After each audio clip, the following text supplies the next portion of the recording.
Fi kliem id-deputat nazzjonalista Adrian Delija bid-deċiżjoni li ngħatat it-tnejn filgħodu, rebħet Malta rebħu iż-żgħażagħ, rebħu l-ħaddiema, l-anzjani, id-demokrazija u l-istituzzjonijiet. Rrid infakkarkom illi da ma ġarax b'kombinazzjoni.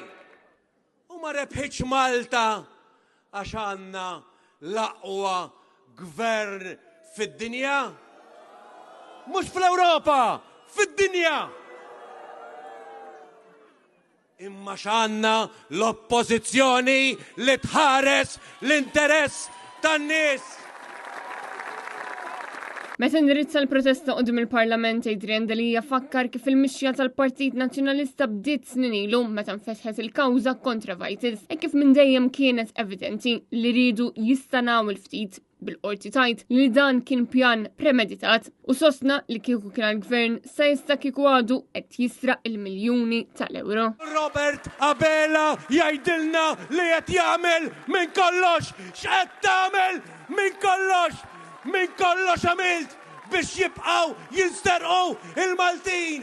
Min kollox għamilt biex tħares l-interessi tal-barranin. Min kollox għamilt fit-tradiment għal pajjiżek. U fakkar li kienu Stewart li fetħu l-arbitraġġ mhux Robert Abela hekk kif il-Prim Ministru moħħu biss biex jiddefendi l-frodi. Fosthom il-frodi li wettqu l-Ministru Clint Camilleri, l-eks Ministru Clayton Bartolo u Amanda Muscat. Meta dalgħodu il-Partit Nazzjonalista rebaħ il-kawża fil-qorti tal-appell rebaħa għal poplu Malti u Awċi kontra il-gvern tiegħek u kontra il-kabinet kollu tiegħek. Il-kabinet kollu tiegħek.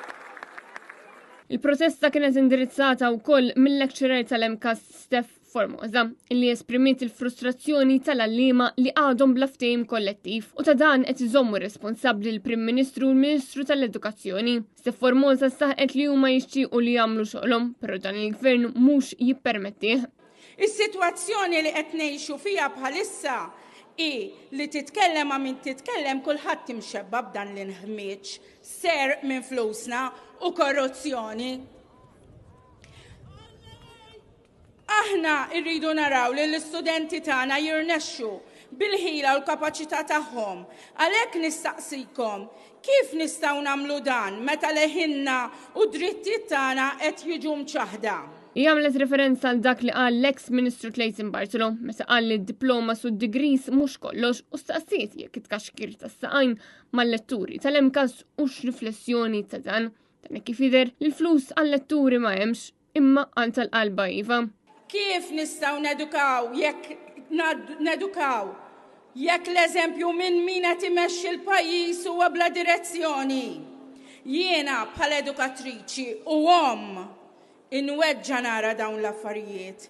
Inweġġa nara żgħażagħ tagħna jitilqu minn pajjiż jew nisma'hom jitkellmu fil-klassi u l-maġġoranza tagħhom jgħiduli miss hawn Malta m'għandix futur. Marija Borġ, Għal Net News.